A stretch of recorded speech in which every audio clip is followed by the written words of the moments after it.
Create a new project. Fill in the mandatory fields highlighted in red.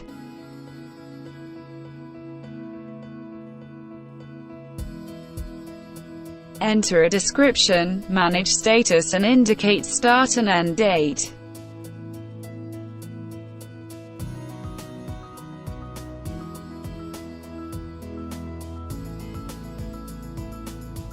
Associate an image and save the project. Add BIM managers and users.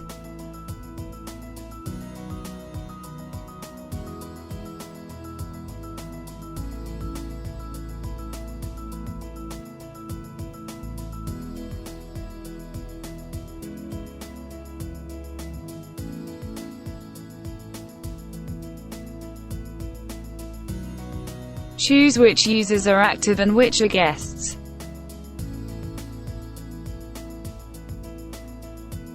Create a new role and associate it with a user.